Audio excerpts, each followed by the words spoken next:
let me reshare my screen here. And one of the main things we're going to be talking about and demoing today is Karen's going to walk you through a couple different accessibility checking tools. One is Grackle Docs, and there's actually a webinar coming up for Grackle Docs, so I'll send that to you guys too. I think it's at the end of the month, so I think it's on the 31st. But Grackle Docs is completely paid for by the college, so it's another great reason to any materials that you're giving students. If you have things that are kind of like stuck in Word or Excel or whatever, even PowerPoints, the accessibility tools are a little easier to deal with in Google Docs than in Microsoft. But by all means, if you're already using, I think one or two of you might be using Word's accessibility, and that's fine. You know, either way, I think we were talking to, might have been Danielle about this. I don't remember. One of you guys. It's all a blur, right? That if you run your accessibility checker in Word or in Google Docs and you want to make a PDF, after you run the accessibility checker, don't just save it as a PDF because you're going to lose all that accessibility. In the accessibility checker, there's actually a button that says export accessible PDF. So after you run the check, use that export button if you want to turn it into a PDF. So when you run the check, it automatically adjusts your Word document to be accessible. Is that right? Okay, good. Right. Good. Well, it's automatic is a fine term, right? But it's oh, Jeff linked the webinar in the chat for you guys, but I'll send an email too. But yeah, so on the Word accessibility, it brings up a panel on the left side. That's hard to do on the camera. And at the top of the panel, when you've done the accessibility check, it'll say export accessible PDF. And then same thing on the Grackle Docs side. We just need to make sure that they're accessible before we export them. Exactly. One thing I wanted to point out in the shell before we get going is I didn't point something specific to you all. And in the introduction module is a link that says course design class. This is actually a Canvas shell that was made by the OEI.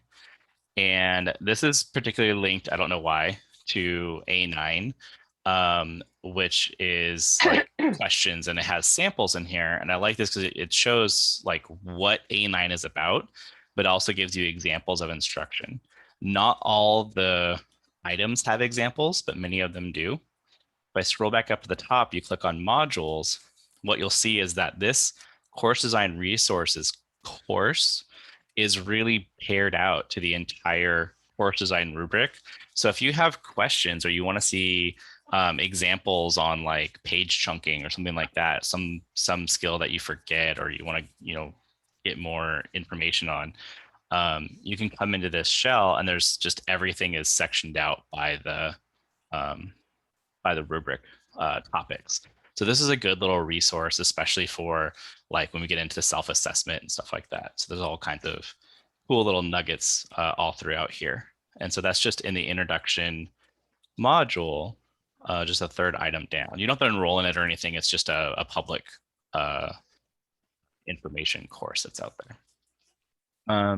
Any other general questions before we dive into Unit 2? All okay? Good restful weekend. Looking forward to Wednesday, my favorite holiday, because it involves whiskey. I just got a good bottle of Irish whiskey at Trader Joe's last week. Nice. I did the same thing last week. Not at Trader Joe's, but Bevmo. I'm looking at my little notes here. We are good. So I'm going to hand it right over to Karen, who will move over into Unit 2 stuff.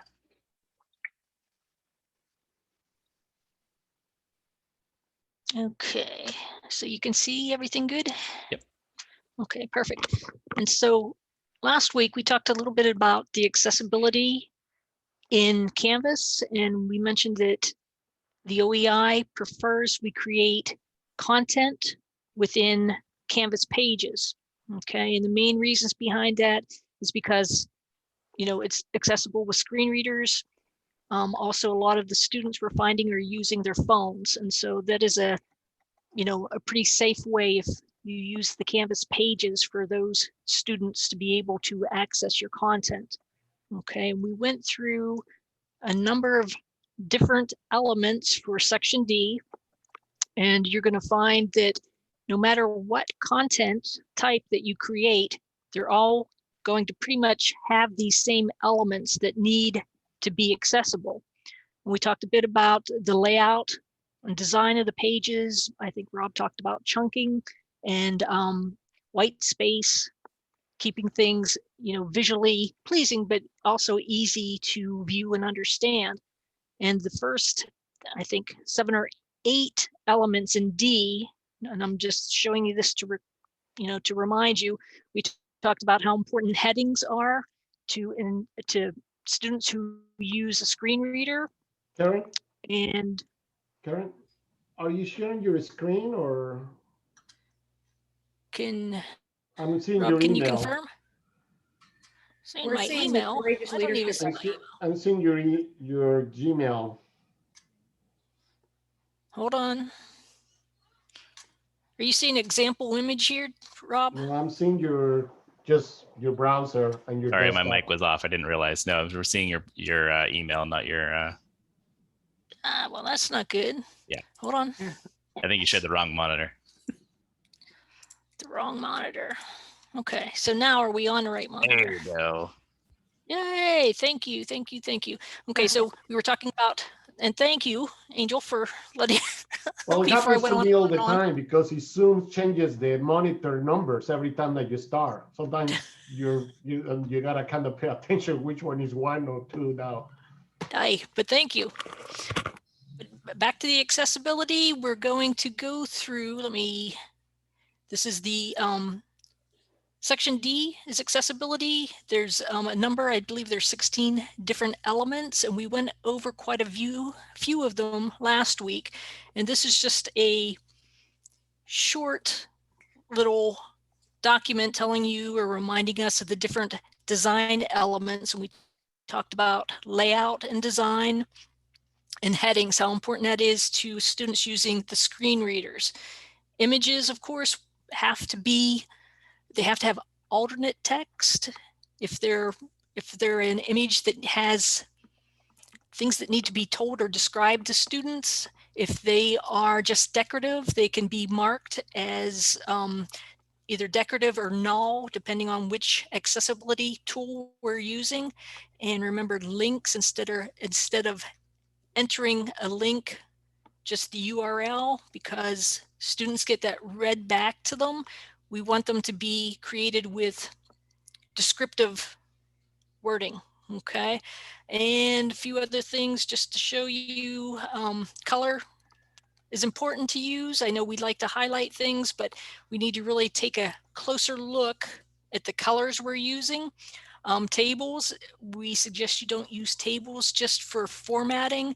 We want to use tables when you're adding data to your content. We may not have mentioned last week, but or last meeting, that the videos that we create and put into our courses, they too have to be accessible, and that means adding the captions. Okay, and I want to mention that all these different items, all these different elements have to be made accessible no matter what type of file you're using. So Canvas pages, as the OEI is suggesting, if you use Microsoft Word, I'm going to show you a way to do that. PowerPoint, PDFs, everything, these basic 16 different elements have to be made accessible no matter what type of file that you use. Okay, so let me hop over here, and just as one last reminder, because I think we may have a couple here that weren't here last meeting, anywhere that you have the rich text content editor in Canvas, when you click edit and they did move this down here when they updated this tool. This is the accessibility checker that would be used. Okay. And so that's where you'd find it. If needed, we could run through that again, but I'm going to show you first how to make a Google Doc accessible. And does anybody here use Google Docs, first of all? Okay, yeah, so we have some users of the Google Docs. Okay, so what's been made is an add-on that we can add to the Chrome browser, and we can add to our Google Docs. And there's a different add-on for Google Docs, for Google Slides, and also for Google Sheets. Okay, so there's 3 different add-ons depending on what you're going to use, all very easy to add. But the few things that it is going to be checking is, let me just scroll down here, I think it shows pretty well. It's going to be checking the document for items like the document title and language. Is going to check and make sure that we have the same basic things that we were doing in Pages. Okay, so it's really the same basic things. I won't go on about that, but let me show you. I have a Google Doc here, and if I want to check with the accessibility checker, Grackle, what I'm going to do is first install Grackle. And what you'll do is up here in the menu, you're going to go to add-ons, and you're going to scroll down and you're going to click on Get Add-on. Okay. And when this comes up, of course, when you search for the app, if you just type in Grackle, okay, you can see there's 3 separate add-ons I can install. You install them one at a time. You install the Grackle Docs add-on when you're in a Google Doc, Slides when you're in Google Slides. So it's just one at a time. So I am in Docs, and so I would select this and I would install it. And you can see here I've already installed it. So when you switch computers, it has to be installed on each computer too. So if you haven't installed it in your office and then you go home, vice versa, there's no limit to it, but just know that you have to be installed. It has to be installed everywhere. If you're installing on your personal machine, make sure that you're installing it under your pipeline account, because that's where you have the paid account that's covered by SBCC, is through your pipeline. Correct. Okay, so let me close this here. So I have it installed. I've created a Google Doc. I want to check for the accessibility on it. What I'm going to do is, once again, I'm going to come up here to add-ons. And then here are the different add-ons I have installed. I see Grackle Docs. If I scroll over to the right, there's a couple things. If you need help, helps here. About tells you a little bit more about Grackle. But what we're going to do right now is we're going to launch this. And when I launch the program, what it's going to do is going to slide this panel out from the right, and it's doing a scan of the content within this Google Doc. And you can see it's checking for 22 checkpoints within here. Okay. And if I scroll down, it's telling me the different areas that it's checking for. And I see that 19 of the 22 items have passed. Okay, but what I can do is, when I scroll down this list, if there's a green check, that means that it passed accessibility. A lot of times, if it's the first time that you've checked a Google Doc, it'll ask you to note which is the correct title. And a lot of times we just use this check mark here to select the title of the Google Doc, but perhaps you want to make it something else. And so you can always make a different choice here. You can, maybe it's a line within the document. Okay.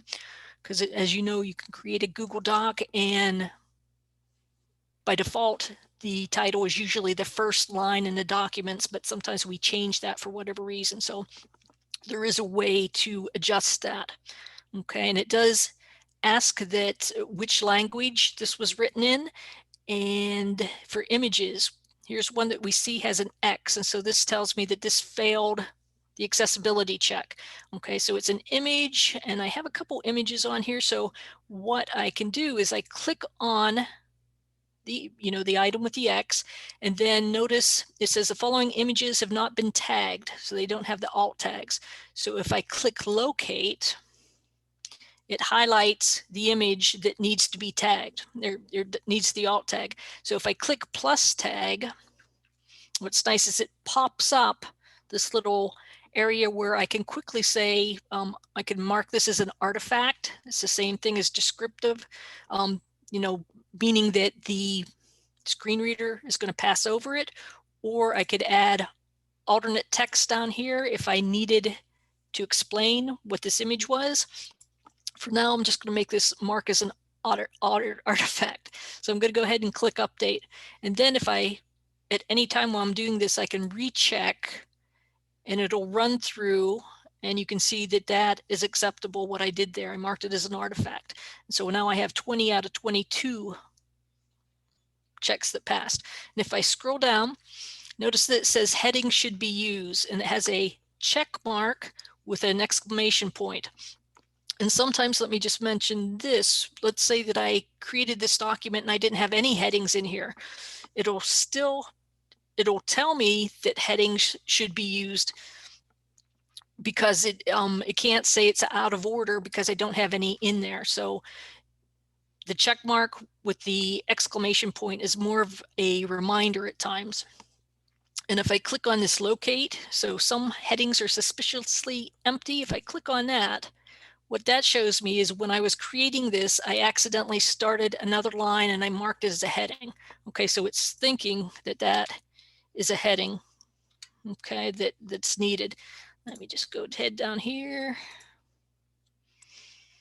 And I'm just going to break this because there's just a different example on the bottom. But if I click. Hold on one second. I forget what Word calls it, but Bruno had a question that does artifact mean decorative? Yeah, and you'll see, depending on the software you're in, you'll see different words used for the same thing. So whether it's decorative, artifact, and there's a third one I can't remember off the top of my head, Karen, that we see all the time. Null. Null. So if you see null image, artifact, decorative, they all mean the same thing, which is basically telling the screen reader to just skip over it, right? Just don't bother reading this because it's not important to the document or what's being there. So the title at the very, very top, where she has the Grackle Docs icon, and then it says Grackle Docs add-on right below it. We don't need to put an alt tag on the icon because it's already set it in text right below it, right? So then the image just becomes purely decorative. Does that make sense? Okay, so this little panel here makes it easy to go through the different items, the 23 list of items that they're checking for. Okay, and so headings. So headings should be used. Let me click here and let me locate this one. Okay, so let me explain this.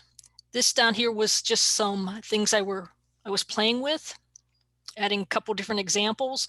And so truly these examples down here aren't part of the real document. So this I'm not so concerned about.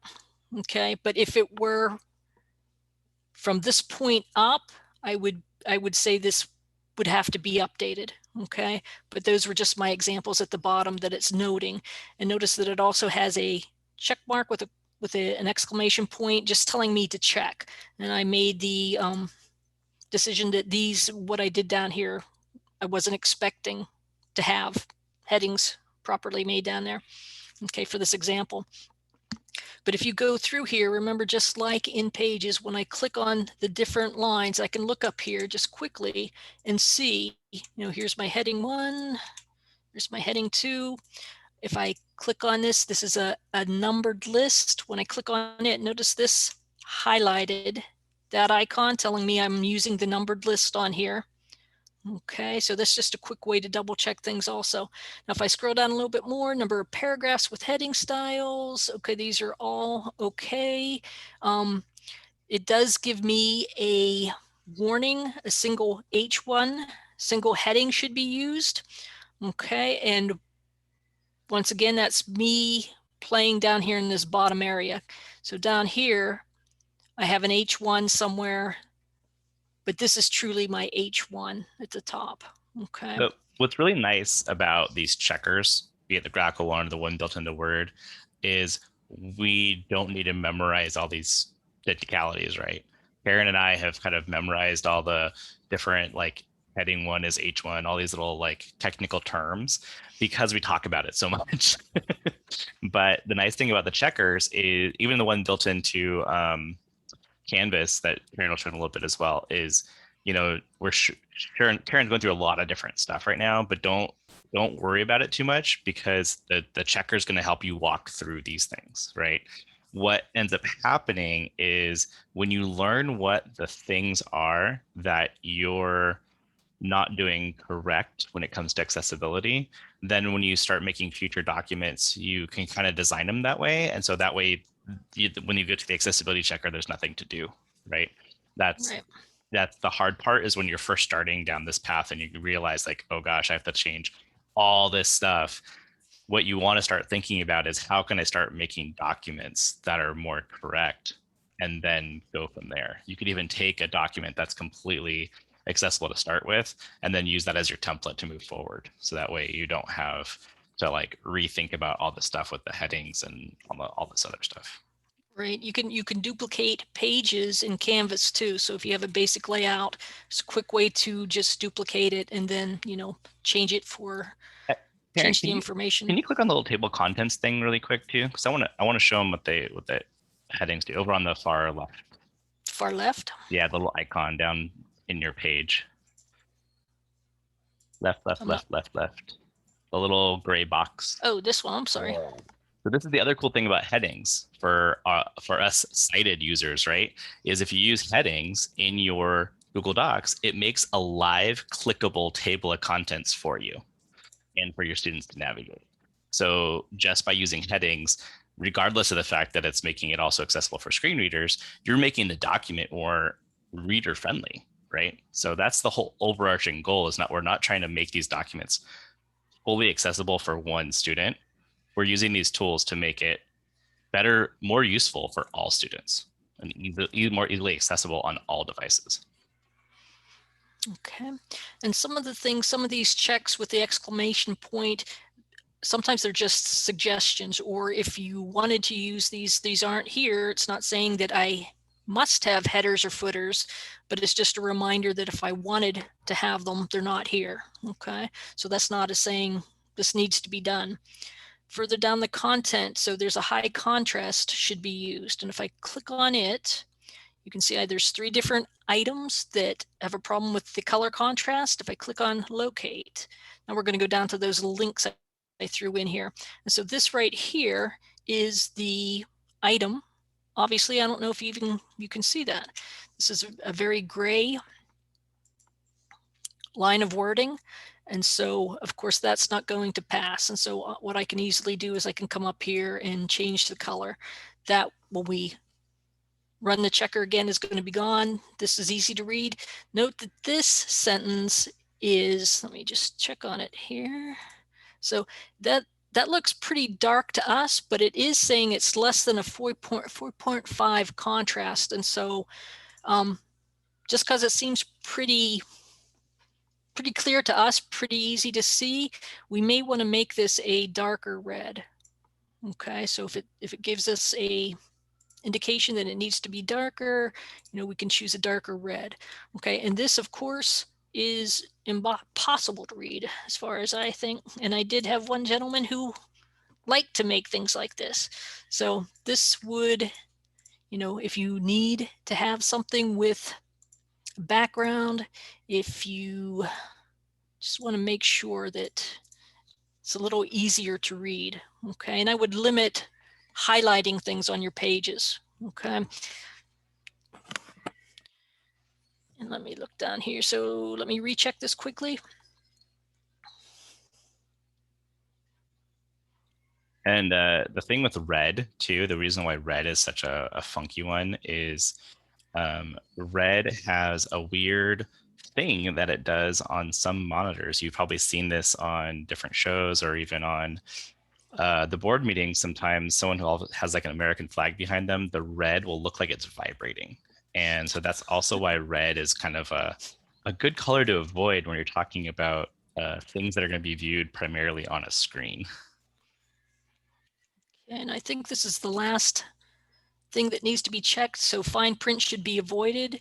And so this, of course, let me click on it to locate. And here it is. It highlights it in gray.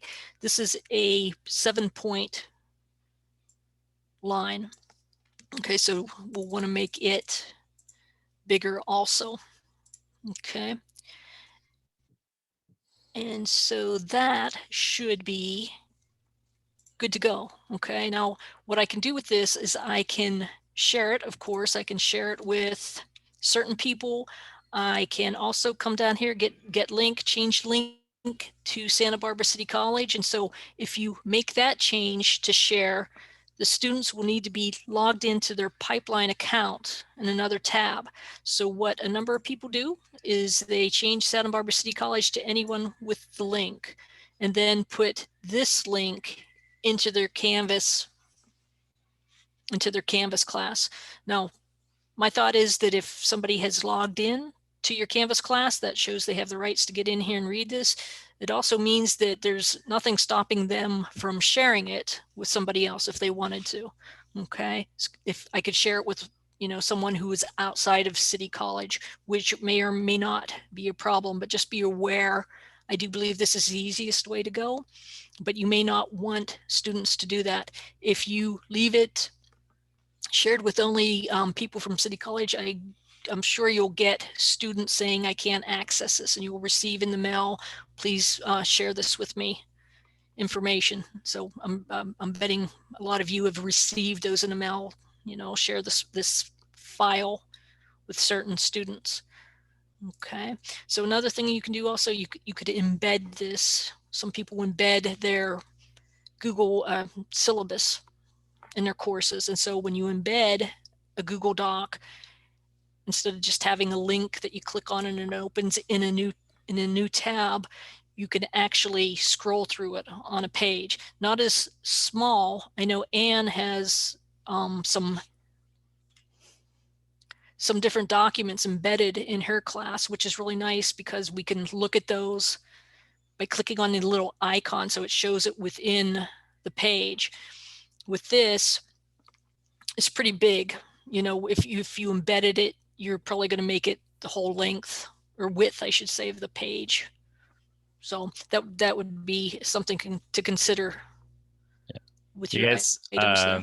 if you look in the upper right hand too here, you'll see the in the Grackle Docs window, there's that little export to PDF button. Mm-hmm. That's what I was talking about. It's me in a similar spot on Word as well. Yeah, so I just want to point out that if you click File, you can always download as these different types of documents. Okay, and notice there's a PDF here, but it's not an accessible PDF. So if you are going to export this as a PDF and you want to make sure it's accessible, what you'll want to do is use this button here. And there's something else I want to point out, that this is the accessibility checker, but there's also a tab here called document structure. And what this is showing us, it's easily showing us what each of the different headings are within here. Okay, and this is also the order with the screen reader that this is going to be read to the student. Okay, and maybe you have a fancier setup and you have columns. Maybe you have a text box placed somewhere in between all of your content. Maybe that's something that you need to be read first before the other things. But within here, what you can do, let me just show you. If for some reason I wanted this to be read first, I can change the document structure, the reading order. Okay, so that's what's needed when we export this to our PDF.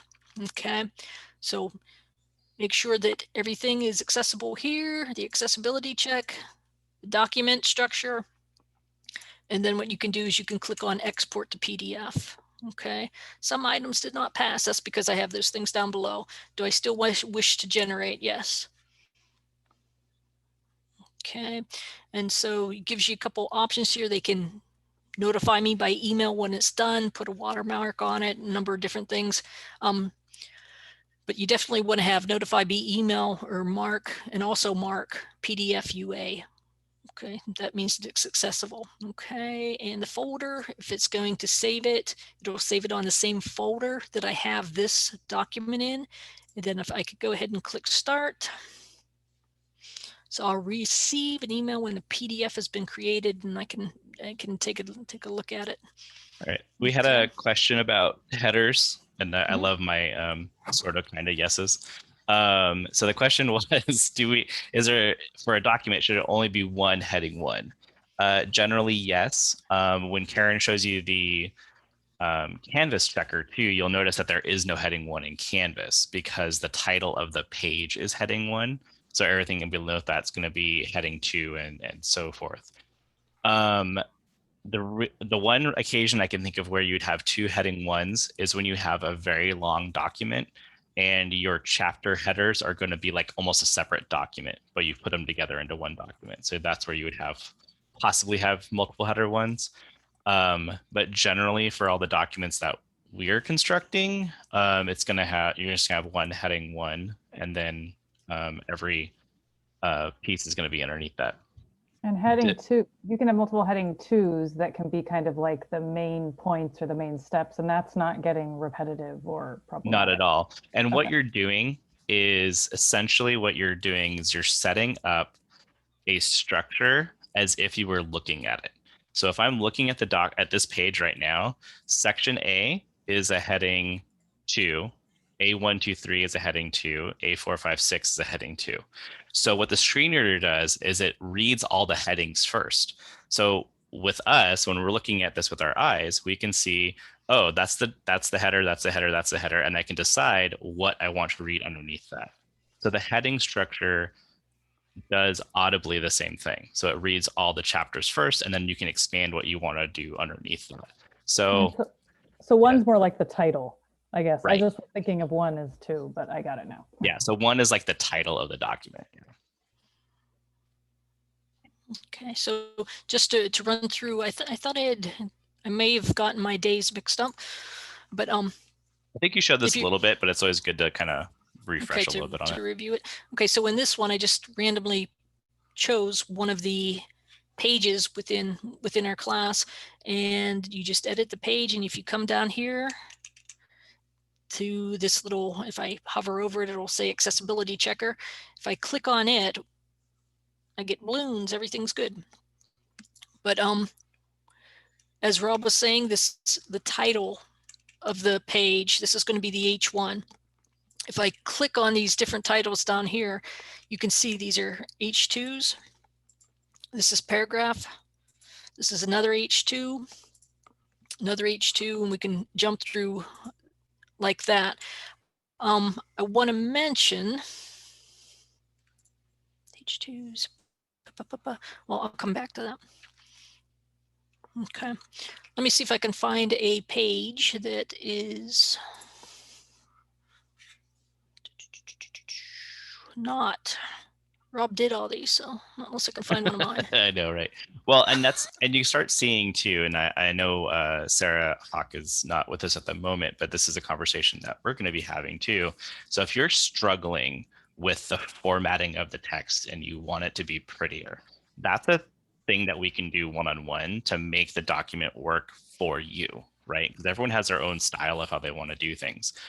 In Canvas, you're more limited in fonts and sizes, but just because you make it a heading 2 or an H3 and H4 on the way down, it also doesn't mean that you're stuck with only that formatting. Once you make it at H2, you can change the size, the color, the font. The tag needs to be an H2. Canvas is a little more cumbersome with it, but then you can apply that heading 2 to formatting to all the other heading 2s. In Word and in Google Docs, if you have a certain style that you want to use, you want all your H2s forever to be exactly the same, you can set that up in your version of the software. So you can say, I want my Google Docs to always, when I do a heading 2, I always want it to be this font, this size, and this color. And then you can also do it inside documents too. And then you can then run through and say apply. If you have a really long document with like 30 H2s and so on and so forth, and you want to change it, you can change them all at the same time. So it's also a way to do fast reformatting in documents too. Okay, I think this is one that doesn't have everything complete. So once again, I'll come in here and I will go to the checker.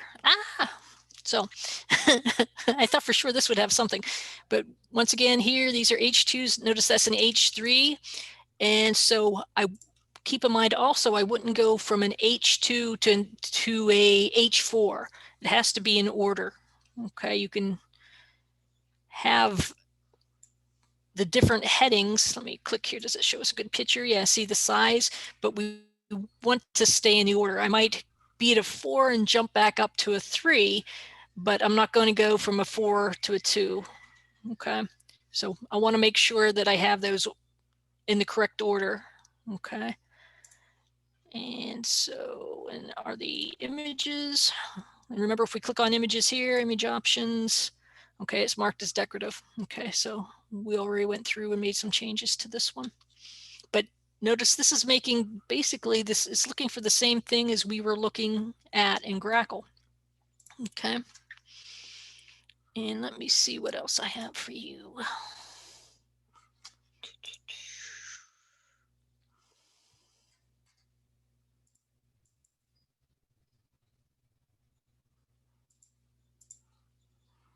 Grackle.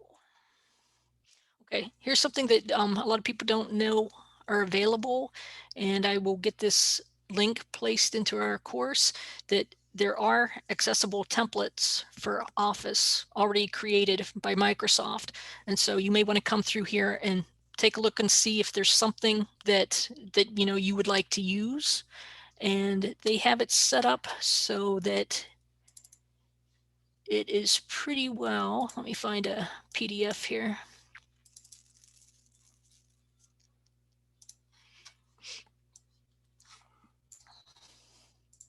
Okay, so PowerPoints, like anything else, have to be made accessible. When you open up a PDF, to get to the accessibility checker, you would open it up, the PDF, you will go to information on the left-hand side, and then you are going to click on check for issues. Okay, and the issue we're looking for is accessibility. Okay, and notice that these different panels come out. Up here, this picture 3, this little icon here, missing alt text. I may not want the screen reader to read that this is a logo for PowerPoint. And so what I could do is I could come in here, and if I come in, I can right click on the image. And then if I go to size and position, and don't expect to remember all this, we'll be sending you, you know, little cheat sheets basically. But for images, you click on size and position, and this came up over here. And in this one, we would use null, or type in empty quotations. Okay, for that to be made null. Okay. And we can see here reading order. It's asking us to check the reading order.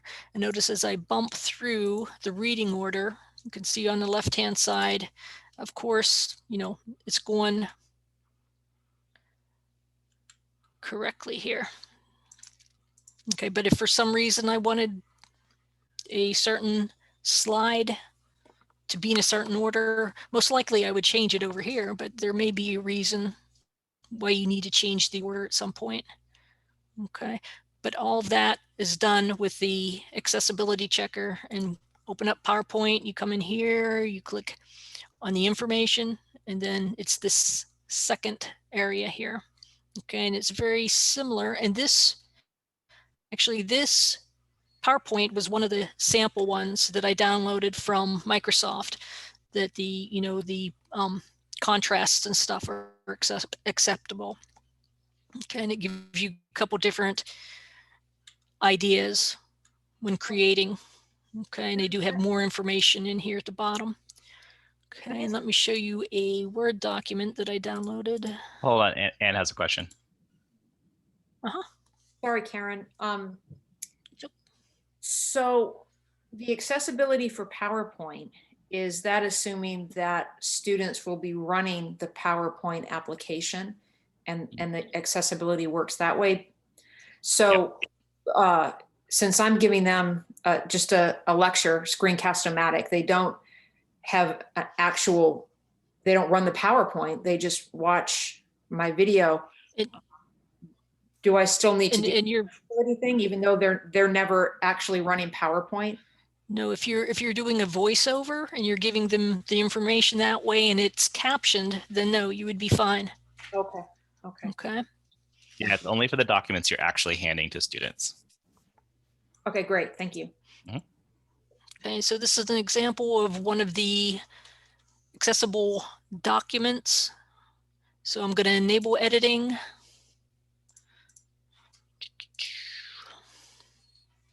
See if it's going to give me problems. File information. Now some of these, I noticed I have to save as a, okay, this is a DOCX. Let me just resave it because on my computer, if it's not a DOCX, then I'm running Word 2016.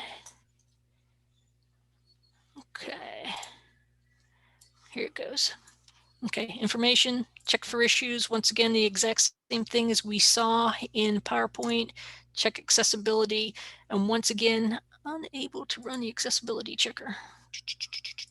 Okay, so I will look at that closer at some point, but it's the same type of thing that if there was a problem, other than not being able to run the accessibility checker, they would be listed over here on the right-hand side, and you would click on the issue, and then down below here, it would give you additional information and links to go to help you rectify whatever was wrong.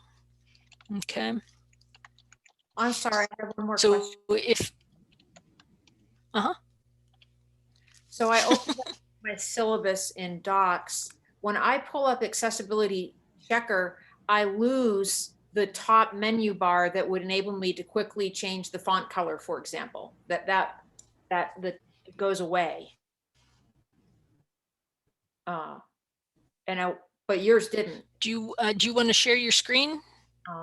We could look at it later. Let me make sure I have all the incriminating. Yeah, I'm not really just something you have to flip to get it to show. Yeah, I've got it up. I can show that. Got it back? Okay. Okay, let me see if I have anything else here.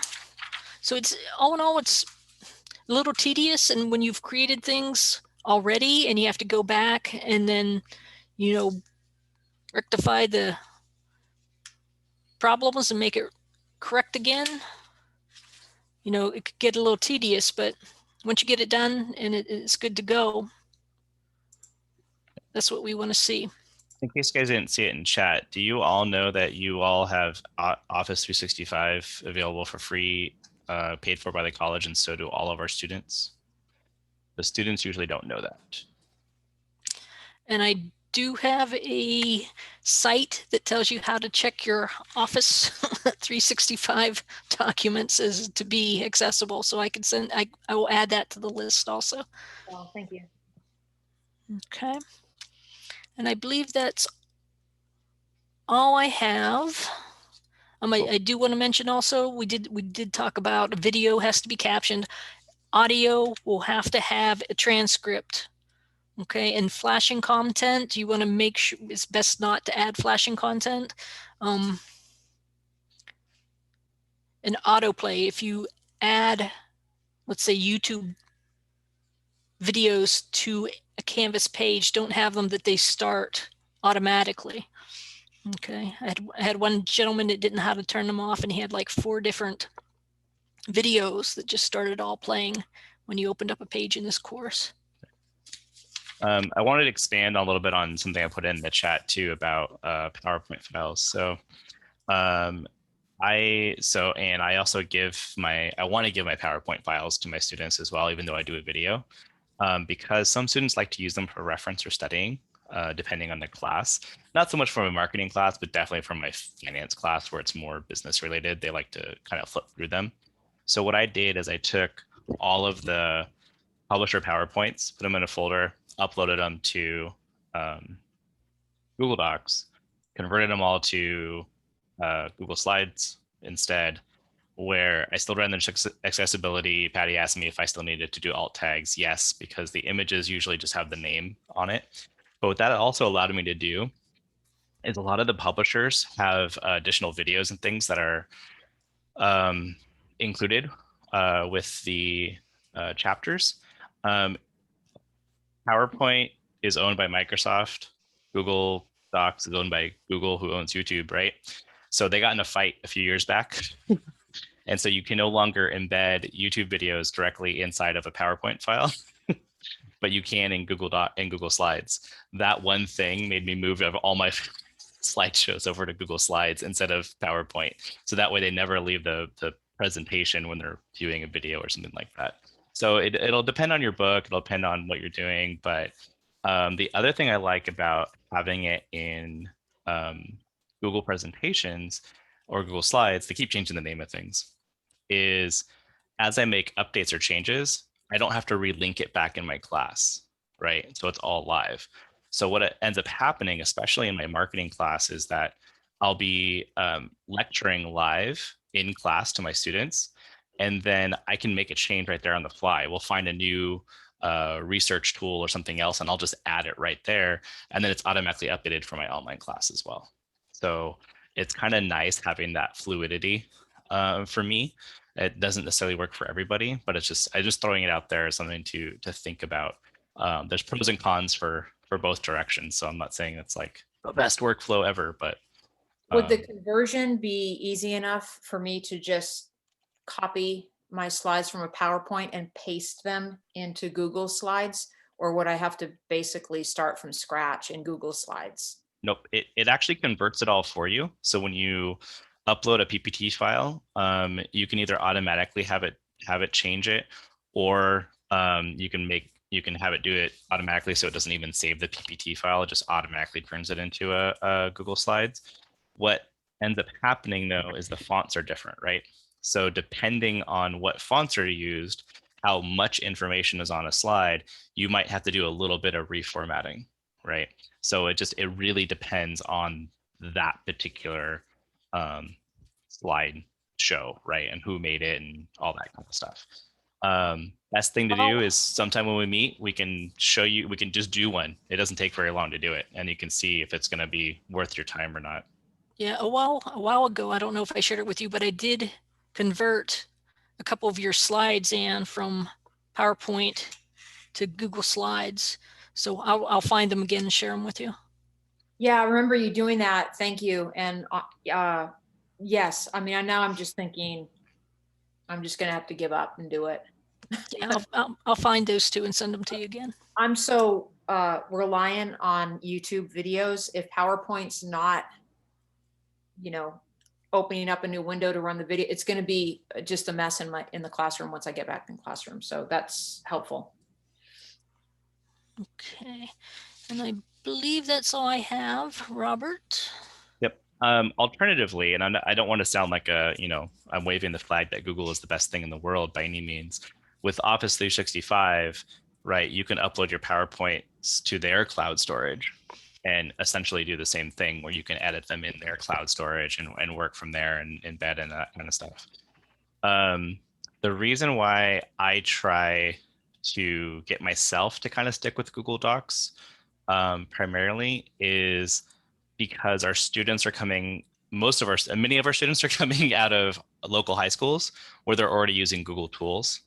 So it helps me as an instructor be better prepared for their questions and help them and use tools that they're already kind of using. So when I give them templates or something else that I wanted to start from, I'm giving them a tool that at least a good chunk of students will be used to using, as opposed to Office. Okay. Thank you. And the last thing I want to share with, like the other Canvas course that Rob was showing you earlier, there's some self-paced classes from the OEI that you can just you don't have to sign up for them. You can just add them and take a look at the different things within here. So, but all on accessibility. Okay, and I think there was one that Bronwyn might be interested in, STEM. It has more information on math text. Yeah, that's probably the trickiest part of accessibility is the equations and things like that, where it's a little bit more, or even in some of the sociology classes where there's massive tables that comes out of research and things. So it's making sure that you're getting information to students in an accessible way that they can use it, and not giving away everything at the same time, right? Yeah. Any questions on any of that stuff? I know that's a lot, and that's a lot of kind of dry stuff, but hopefully we're gonna have you, test some of the stuff this in the next coming weeks. What I've found, Rob, yeah. Mhm. so just generally speaking, you recommend Word Doc X. If you're going to be creating pages in Canvas, to start out with Word Doc X, is that right? If you're going to be making your content specifically in Canvas pages, I would just work in Canvas pages. And then what equation editor do you recommend? Is there's one just built in there? There is, and it is LaTeX based. So depending on what you want to do with it. Mm-hmm. The reason I mentioned docx, the .x file, is because the version of Word that I have wasn't letting me see the DOC accessibility until I converted it. So I'm not saying that you can't. Oh, because you're on 2016, right? Mm-hmm. Yeah. Generally, So this is just a file extension thing. So generally .doc is the PC version of Office, and docx is the Mac version of Office up until like 2018, and then they both started using docx. So it's just an extension. okay. So if I'm just worried. I haven't done LaTeX since grad school, which was 30 years ago, and I'm just thinking about the equation editors, and the fact that I've got like so many worksheets that are good that use math type, and I bet it's not going to play nice, is it, with the Canvas? Math type is fine, but what you probably end up doing for those handouts and worksheets is to leave them in Word and save them out as a accessible PDF. Okay. Because math type is accessible. What about the equation editor that's built into Word? It is not that I know of. Okay. Yeah, so you have to use math type or LaTeX. I think because what it does is it renders an image of the equation, right? So what it has to do is have the alt text behind it, and that's what math type is doing, and that's what the editor inside of Canvas does as well. The Canvas one, you don't have to use LaTeX. You can also just click on the icons. So we can show you where it is, and you can play with it and see if it's gonna, at least for some of your basic instructions, maybe not for the worksheets, but maybe for some basic examples, you might just do it right inside the Canvas page. All right, thank you. And Bronwyn, I can send to you a link where you can contact the accessibility people at the CCC accessibility site. And so that's where Lori Vasquez has mentioned if you have questions about math type, and yeah, there's a whole user group in California for it.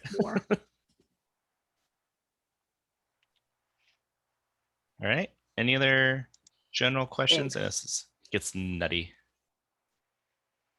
All right, okay, let's take a 10-minute break, come back at 2:15. My power just dimmed, so hopefully I'll be okay. I'll put up the image of Athena again in case anyone missed it, so that you guys can take a breath. And I'll see y'all in 10-ish.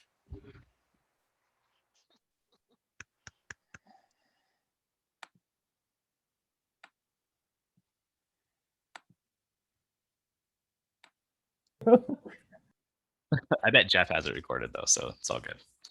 So let's dive into section B. We've been talking about some of this stuff, and you've heard me talk about these topics before. And section B tends to be a lot more conversation than an example. So this will really depend on you guys and where you're at. And since we've done a lot of this training, especially last year, for teaching online in general, many of you are here or approaching these topics anyway. So let's keep going forward on this. And so I'm going to skip this slide completely. You can read on your own. So these are, again, kind of checklist items that the OEI is going to be looking for. Many of these items end up being in announcement or in your syllabus. So we've already talked to some of you about this. B1 is just showing that you've made some pre-course contact. There's been a number of studies shown that the drop rate early in the class can be mitigated by simply having contact before class actually opens. What is recommended is really no longer than 7 days early. We saw faculty historically opening their class like 3-4 weeks early and saying, hey, get in there and start doing stuff. And it's just too much, right? Students are looking for a window of time. So getting students in, making contact, letting them know that you're there and ready to answer questions, what book to buy, just helps that first week just roll better. I've moved this definitely into my face-to-face classes. This practice is really, really helpful for face-to-face classes. And then generally that's just publishing your class and then sending an announcement out.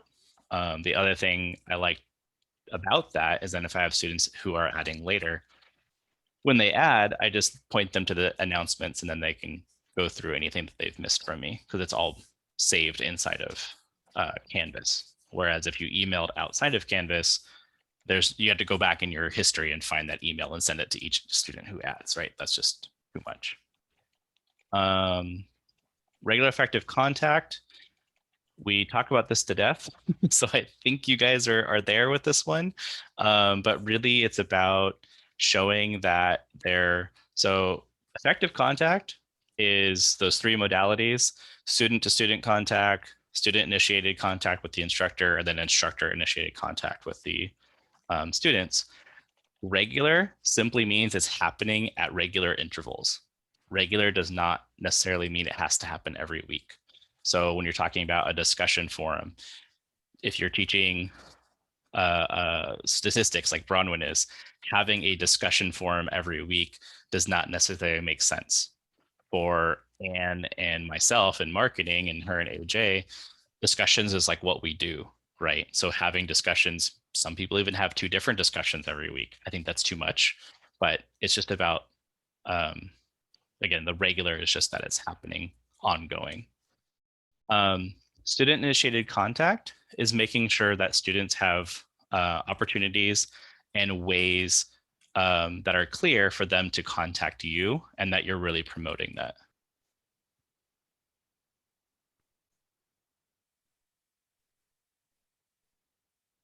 I'm reading John's question. I've heard the opinion that state accreditation does not consider ungraded activities as counting for instructor, student, or student-student contact. I've heard that too with accreditation. Thankfully, this is not part of accreditation. I think all contact is contact, right? So if I'm emailing my students or sending out an announcement, that's contact, that's conversation.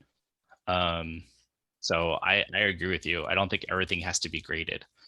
Having discussions graded, giving things a value, tends to push students to at least participate more. So I think that's where that comes from, but it takes it too clinical, is my opinion on it. Sounds like looks like you're agreeing with me. Yeah. Any question on those 3? Like I said, I think most of you guys are kind of at that level. Good.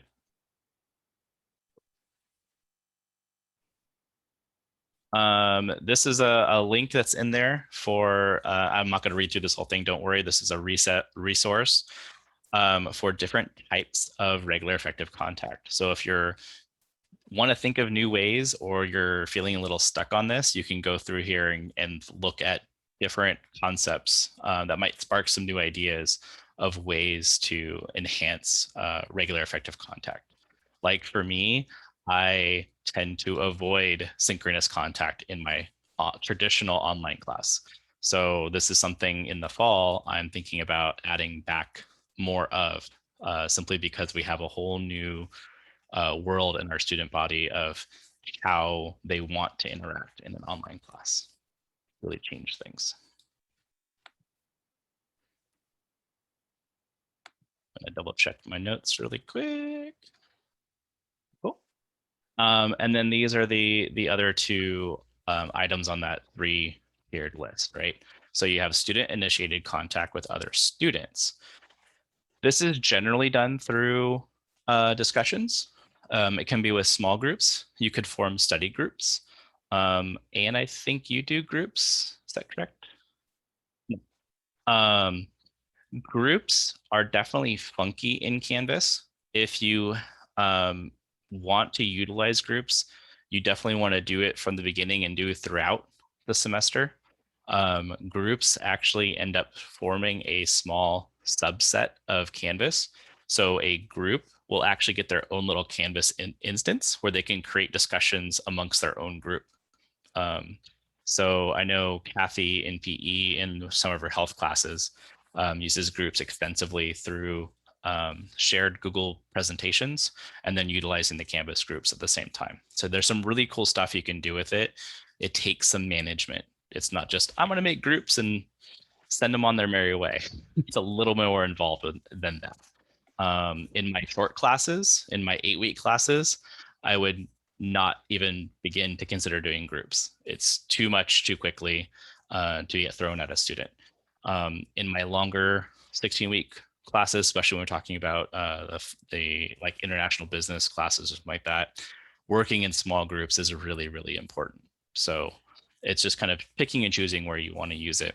But the student initiated contact can also be that initial introduction discussion and letting them form their own groups and know how to contact each other, right? So getting them used to using Canvas as a communication tool, getting used to conversing amongst themselves as a student really changes how students view the course from day one. So those kinds of tools are really, really important.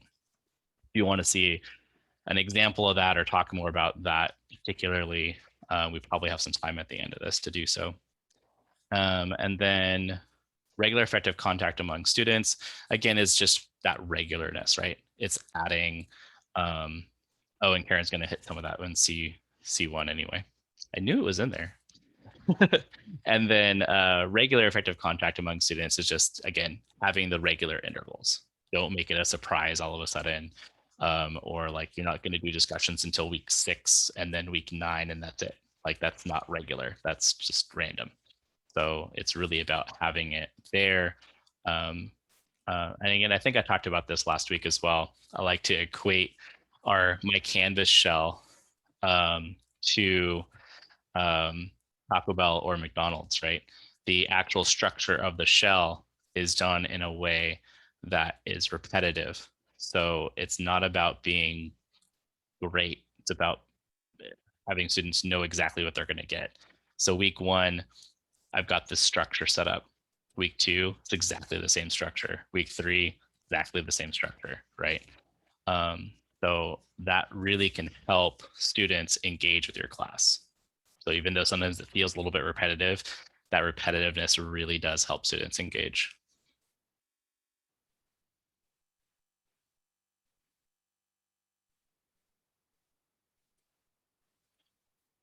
Sorry, reading chat too.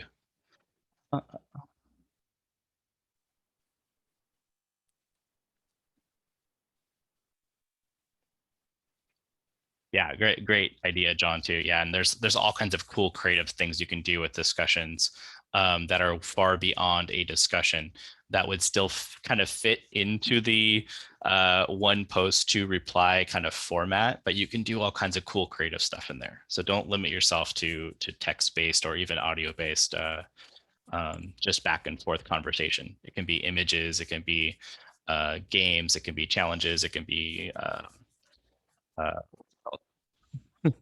anyway, you get the idea. There's just a ton of things you can do out there. And then the participation levels, this is explaining what's required of student participation. This connects directly back to having a rubric. Having a rubric that explains what you're expecting, or at least a paragraph explaining what you're expecting of students and at what level, right? So they're engaging from the beginning, knowing what you're expecting will help them to relax a little bit. I think this takes us right into back to Karen. Any questions on any of those topics before we just slide forward?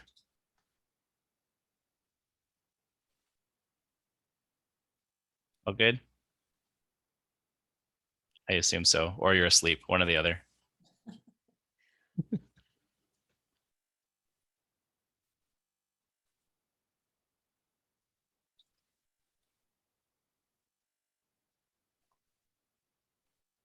You're muted, Karen.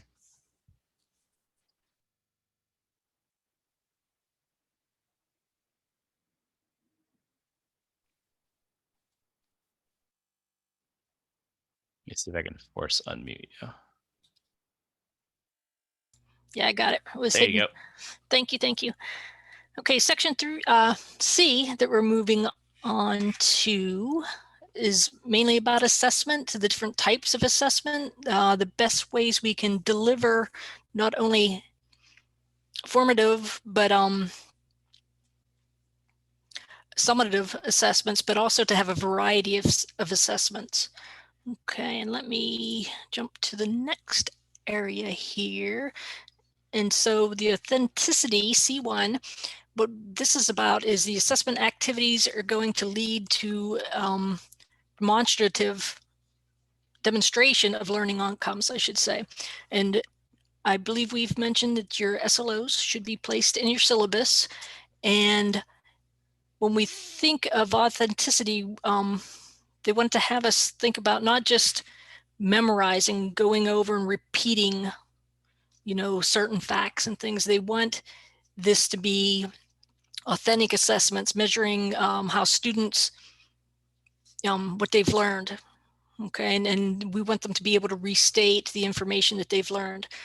Okay, and one thing that was always pointed out to me with the authentic assessments is using the words from Bloom's taxonomy. And so if we look at our assignments, how many of these words are we using, okay, when we're creating our assessments? Okay, and let me look here, what else do I have? And also it's from what level. And the other thing about authentic assignments is, when possible, giving assignments that relate to the real world. So if I think about, what's easy, right, is nursing. If you're going to teach someone how to administer a vaccine, so to speak, having them write a paper about administering a vaccine is not the same as physically sticking someone in the arm, right? So it's about making sure the project, whatever it is that they're doing, is exactly what they would be using in the real world. I teach marketing, so I have them create a marketing plan, and I don't just have them find something or make something. I take a real marketing plan, we strip it out, make that outline, and that's the outline that they build from. So something that's actually used by large companies, right? So they get that practice of something that's real. So that's also the other side of the authenticity. Okay, and authentic assessments typically allow time for students to reflect on their work. And often it includes collaboration with peers. And I heard Rob mention about Kathy's group assignments that she has. Other examples of authentic assessments could include performance of a skill, which is difficult online, demonstrating use of particular knowledge, scenario-based questions. I see that a lot in the PE essay questions they have. They have a case that they're assigned, and then they have to say what needs to be done. Same with nursing. Simulations, role-playing, portfolios. Okay.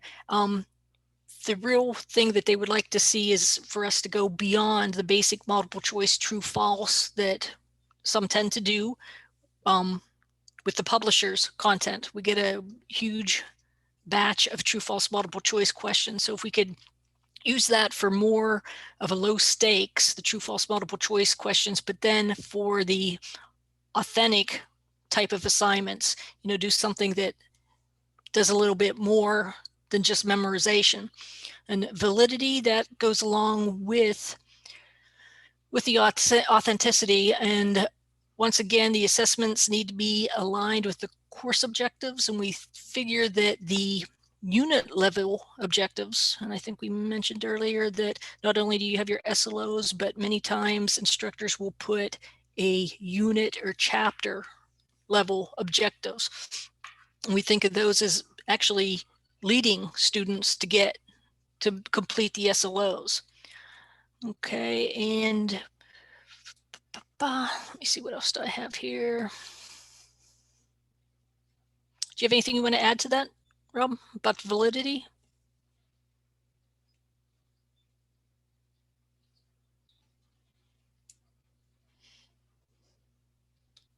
Sorry, now I'm having unmuting issues. Nope, I think you're pretty good there. Yep, it really does. Right. They're really pretty connected hand in hand with each other. Okay, and let me look back here. Exemplary, remember with only the accessibility D section, you either have it or, it's either, completed or not completed. With the other sections of the rubric, there's 3 different levels, and C has the exemplary level also, and I just wanted to mention what it has here. So exemplary courses take extra steps to mimic authentic environments, allowing students to practice applications of their learning that prepare them for careers in their field. And the exemplary for the validity element is exemplary courses explicitly connect the assessments to the learning objectives. When looking for evidence of exemplary course design in C2, you may have to look in the syllabus, assignment, and rubrics. Okay, so there's some more examples in that course design class that Rob mentioned. Let me see what else I have here. And then the 2 other places, we have variety and frequency. And so these kind of go together. So when I think of variety, I think of formative and summative assessments, and the formative are more like low stakes practice quizzes, first drafts, maybe recitals before, the actual performance. And then C4 talks about frequency. And so we want to align multiple assessments during the duration of the course. And I tend to see instructors kind of have a rhythm of what they're doing from week to week. And so it's not like this week I'll do all discussions and next week we'll do all something else. I tend to see the frequency of different assignments being the same throughout each week. I know that I have a discussion, I have an assignment, and I have a quiz every week leading up to the summative assessment of the midterm and the final. Okay, and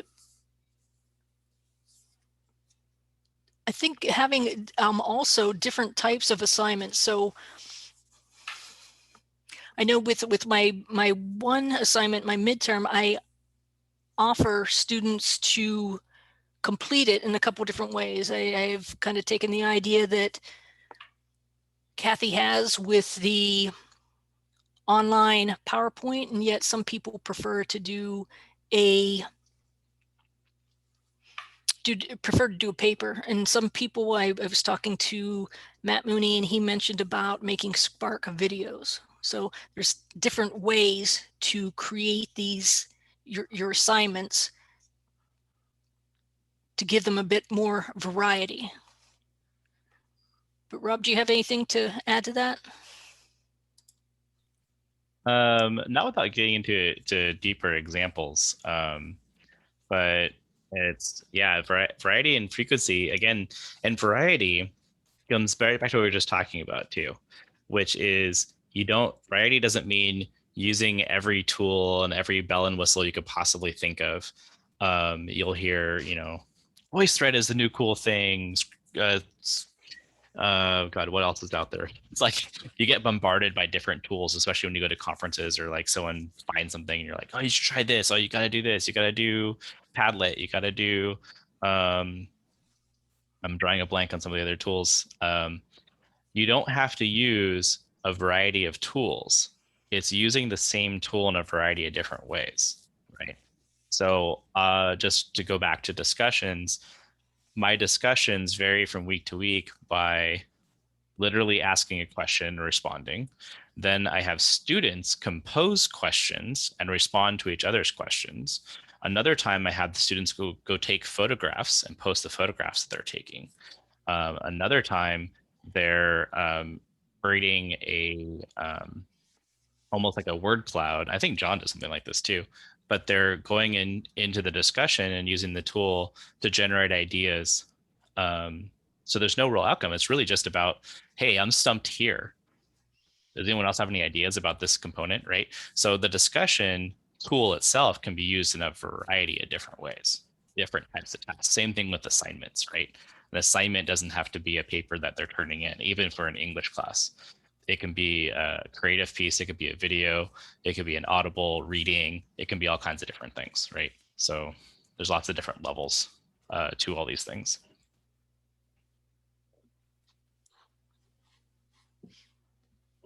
I will go back and share mine because I was going to bring up the rubric as well. Right as we closed it. What John and I were just talking about in chat is, John's quote is, you get paid the same, whether it's adequate or exemplary. So we look at like the beginning, especially here. And this kind of goes into what Aaliyah was talking about, right? Navigation and content flow are easily determined by the user. To make it exemplary, it's clearly labeled tutorial materials. This would be the labels in your modules, those kinds of things. How clear are the labels, right? So going from aligned to exemplary is going to be super easy to do. Page level chunking, scrolling issues. Sorry, I did want the next page. The course design includes instructions for learners to work with the content. And then here, the instructions are directly embedded with the content. So to make this to be exemplary is something I showed you guys last week, right? Which is not just having this Canvas student tutorials link that checks off us in every single one of your classes. Hold on, Zoom is crashing up.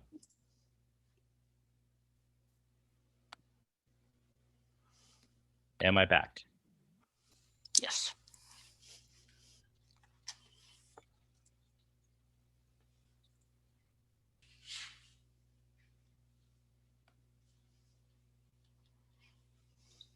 All right.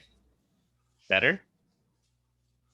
All right. Now I can see you guys moving and talking. So if there's anything in chat, I would have missed it because it actually, my Zoom completely crashed. So what I was saying is, for this to be aligned is just simply having this link in your class, which is already done for you. To hit exemplary, for an example, in all of my assignments, all of my quizzes, I have this little thing for technical support was just a link right to Canvas's help. And I literally just opened up all my assignments and copied and pasted the exact same paragraph into every single assignment. And then a link to quizzes for the quizzes one. This is built into the template that some of you are working off of as well.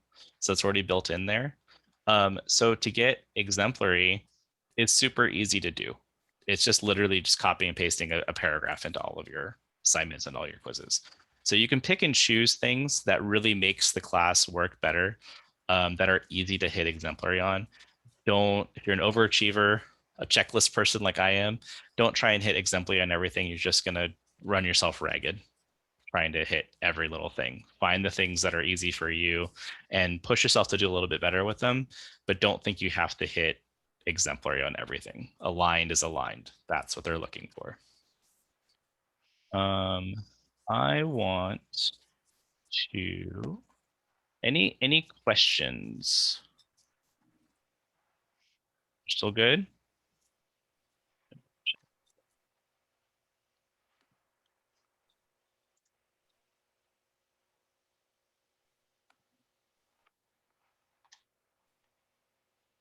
No, nothing. It's all making sense.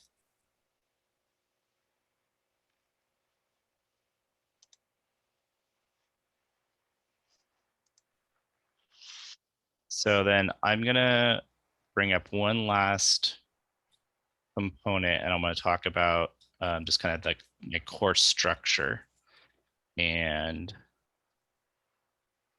this will kind of help tie things together. And again, I use my class as an example simply because it's my class and I have easy access to it. I'm not saying that mine is perfect, and John has his own version of this. Karen has her own version of this. But in section C, 5 and 6, we've got the concepts of rubrics or scoring guides, which are very similar to each other. It's just the same tool. It uses the rubric tool inside of Canvas. And then the assessment instructions. So rubrics is about what they're looking for is having a rubric for all of your assignments and discussions. So discussions, you can basically use the same rubric for all of them. If you need help making a rubric that's generic, we can help you do that. I think we helped a couple people last week already create those. And there's ways that you can use it for all of your discussions and just repeat them over and over again. The assignment instructions are don't have to be super detailed. So they can be, but they don't have to be. If you've already got rubrics made in Word, we can show you how to build those same rubrics in Canvas and copy and paste all the information over. Or you can create a different style of rubric. The advantage, there's a couple advantages, but one of the advantages of having the rubric attached to the assignment is when students are reading, let me switch to student view actually, just so you can see it. When students are reading the assignment instructions, the rubric is right here. So they know exactly what's going to be expected of them, what they're going to be scored on before they even start writing the project or working on the project, whatever it happens to be, right? So that's part of it, is you're giving them the scoring guide up front. It doesn't have to be super detailed. It just depends on what you're doing. Now, here's one of my favorite things about Canvas itself. And this is a poor example. Let me bring up maybe the midterm project. But the assignment instructions, the discussion instructions. Oh, let me bring up, I know which one I'll bring up. I'll bring up the discussion from here. It's just a page, right? So anything you can do inside of a page, you can do inside of your instructions for a discussion or for an assignment.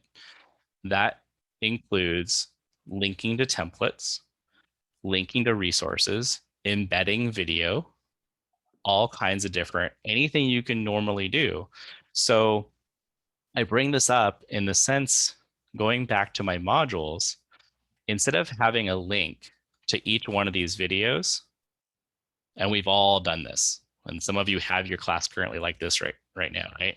So for this discussion, I want the students to read an article, watch 3 videos, and then make their own video, right?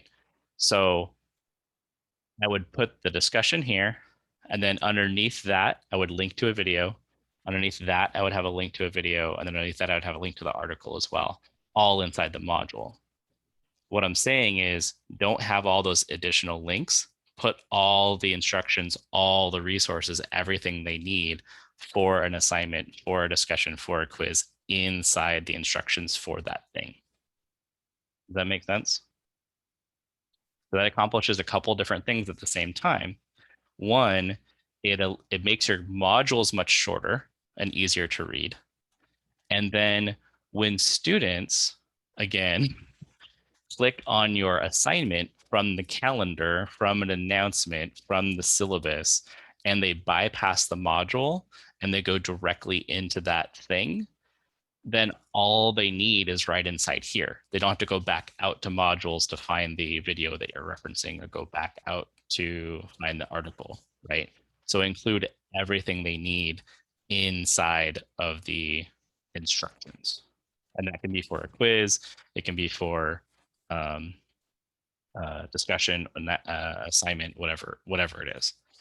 Does that make sense? Anyone have any hesitations on that? Thoughts, ideas?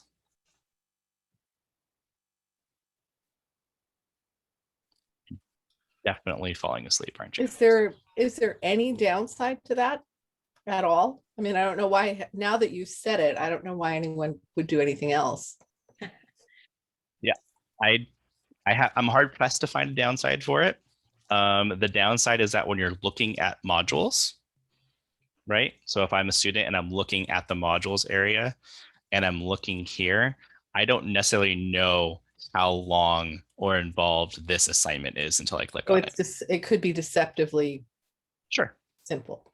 Yeah. Do you have the rubric embedded in the assignment? I do. I couldn't see that. Could you show that? That one I was showing you was a discussion Mm. with all the videos and stuff on it, but all my assignments have the discussions or the rubrics down below. And that's a table? This is actually the rubric tool.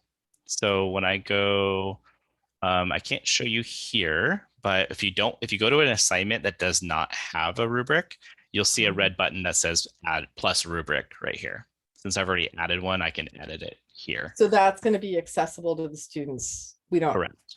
Okay, good.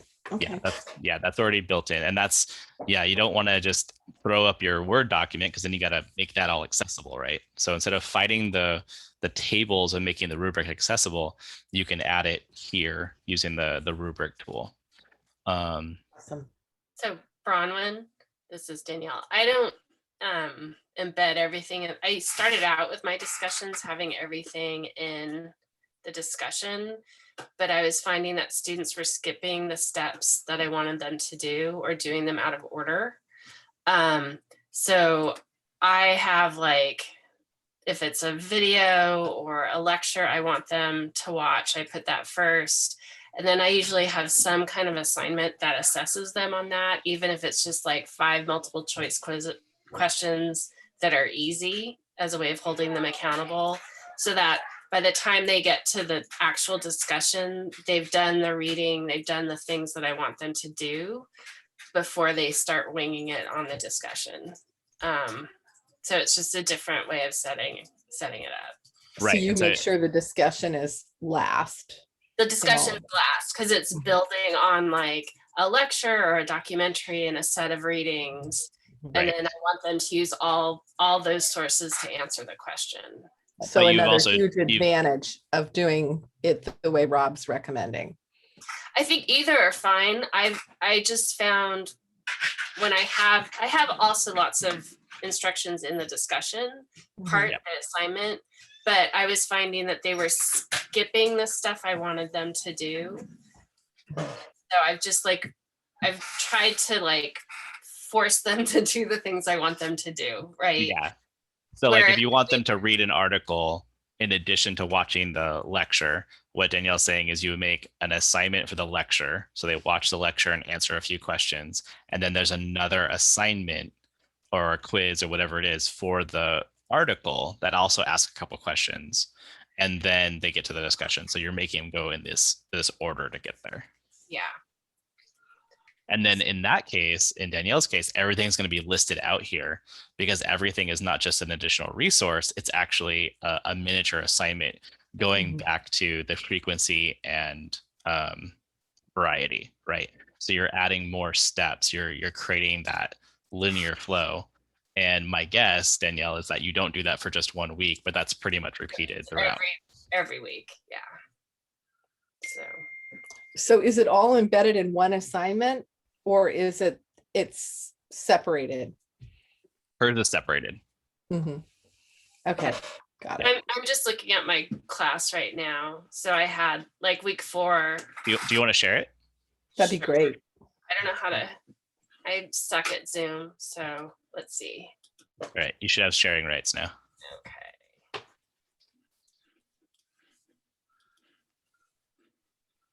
And we'll skip the break in favor of like ending within the next 10 or 15 minutes, guys. So just so you know. So you can see like, what's a good example? There's an introduction. There's a lecture on toxic masculinity. There's a set of readings that have discussion questions, you know, and then they submit those. Let me go back here. And then, you know, I have the question and then the instructions for the question. Does that make sense? And then I use the rubric. I guess I haven't added one here. So go back out to your modules because I want Sure. to point out something. I'm going to use you as a fun example. Okay. Go ahead and go back down to that same week. So in looking at week 6, if you want to make sure that students are reading the "Why Does Toxic Masculinity Matter" article, right now in their syllabus or in their to-do list, they're only going to see the week 6 readings. They're not going to see the item above it because there's no due date assigned to it. So if you open up that page and click edit, you can then say add to student to do and then give it a thing there. Now, I would even take this a step further to, if you really want to make sure that they're doing it, is actually take this article and put it inside of a quiz and then have the article linked inside the quiz instructions, and then have, even if it's just 1 or 2 multiple choice questions about the article, or even like a single reflection question about the article, right? Just a little check off that they did it. You can see it. I did that a lot in my History 102. Let me show you. I'm not picking on you. I'm just using No, it it's as fine. I mean, there's so many different ways to do this. Oh, yeah, completely. And maybe in the future, we'll show you guys one of the Spanish or Italian classes where each week, each module, God, what is it, like 30 or 40 different items per module, because every single task is linear. They have to build, like, right, they're building a vocabulary. So they've literally broken it down into these little micro assignments as they go down. So it's the gradebook's insane. So I've got a little lecture, and then they have a little quiz. And it's really easy. Like Professor Swantek's cat made a cameo appearance in the lecture. She did. You know, it's just to make sure they were paying attention. Yeah. So if you wanted to reduce that, you could put the first, you hit previous.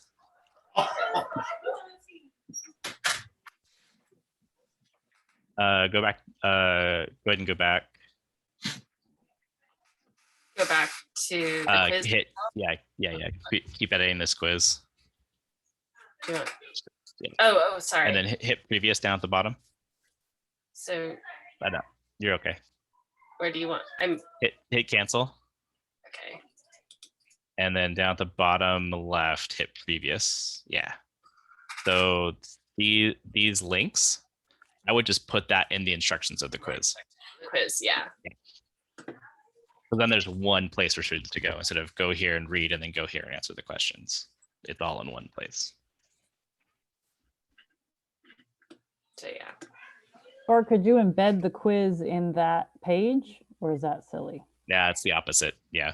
Okay. You can't embed a quiz into, and that's why I'm saying put the, Oh, you can't even if link it's to it. even if you want to embed your lecture video, right? You could embed your lecture video into the instructions of the quiz, or actually into a quiz question. I see. And then they could be watching the video while they're answering questions. Yeah. So I did this here where we analyzed a document, and then I made my daughter do it with me. So you Yes, can exactly. hear her talk. And so you can watch this and then take the quiz based on what you just did. So if you hit preview, so here's the video embedded in the instructions. And when she hits preview, the video is still there, right? So now the student could be playing the video and then reading the questions as they're going through. Nice. So it's a great way of at least trying to make sure that students are watching something. We're talking in the Committee for Online Instruction, COI, about adding a tool called Canvas Studio or VoiceThread, which actually tracks how much of a video a student watches. So you can give them points based on how much they've actually watched. And it can also embed questions in between, and they can have discussion. So if students watching a video, this would be really great for statistics actually. So they're watching a video, they get to a point where they're confused, they can ask a question at that point in the video and then start a discussion right there inside the video. So it does all those things. So really enhances. Is that coming soon? Is or We hope. There's always costs to everything, right? So but we're that pushing. seems like a perfect thing when Goswami said about the money for COVID. Yep. And then, Well, yeah. this is an ongoing thing. So right now we could get Canvas Studio for a year for free.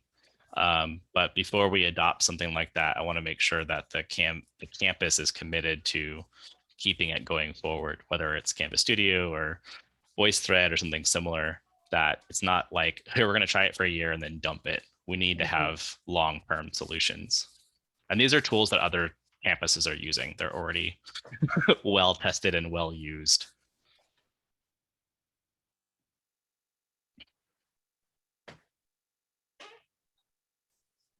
Rob, I just have one question. Do you know about Proctorio and Respondus and what's going on there? I'm a little nervous about them just dropping Proctorio and then saying we're going to go to some new thing and then in summer one or something like that. That is still a possibility. Yes, that's all I can really say. Let me come back to that because I want to, if you guys didn't read John's comment in the chat too. So yeah, you can use, you can embed a video in a discussion topic and then students can ask their questions there. So it's the same idea as using the video as a launching off point. Proctorio is no longer paid for by the state through the OEI. So the school is still looking at whether we're going to continue paying for Proctorio or moving to Respondus. Are you going to COI, Patty?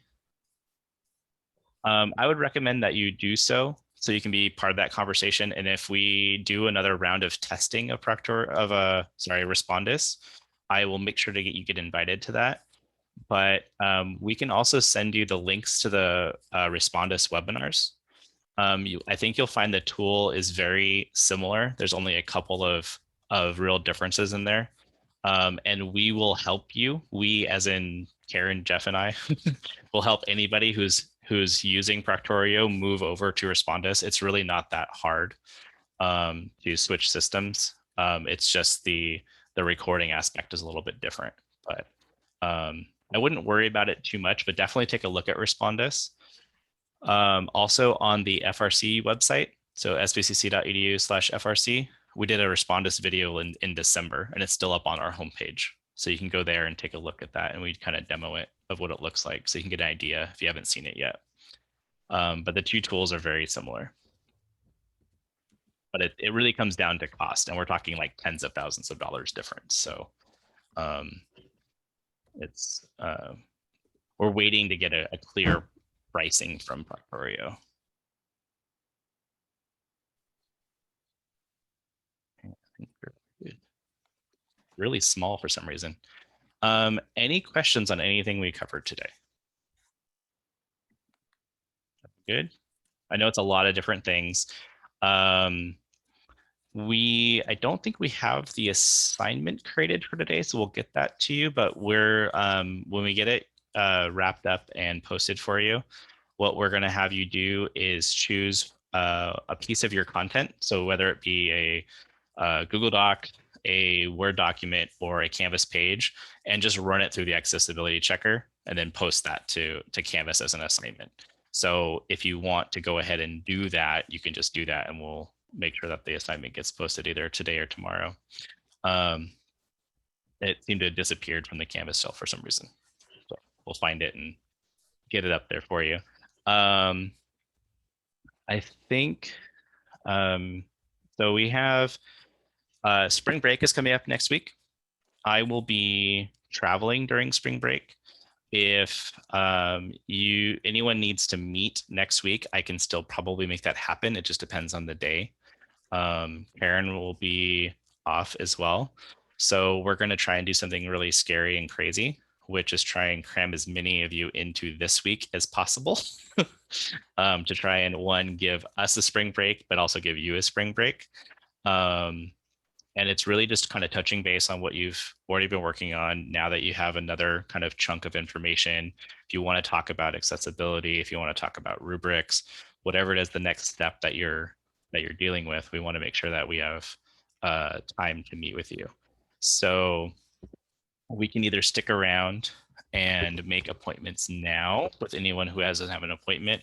If you want to double up at all, like Carmen and Mo, if you guys want to double up, or Mo and Angel, you know, for all three of you, if you have similar questions, we can do that. Or, you know, it's just finding times that works for everybody. Or if you want to just leave right now, you can just email us some days and times this week and next week that you're available, and we will do our best to accommodate. Our next meeting is on April 5th, right? Let me check. Yeah, so there's a week have- after spring break. Oh, good. Look at that. Look how smart I am that I would built that right into the calendar. That makes me happy. Because like many of you, I also got all the emails that I also have to do budgeting this week. So like, thanks, guys. You are correct. We are not meeting till April 5th. So let's definitely not meet at all next week. So if you want to meet this week or the week after spring break, either one of those is fine. So if you just need more time to work on something and you just need a space, or we can meet both. Like many of you know, you're all at different places. So if you want to meet twice over the next, 3-week period, we can do that too. It just depends on what you guys want to do.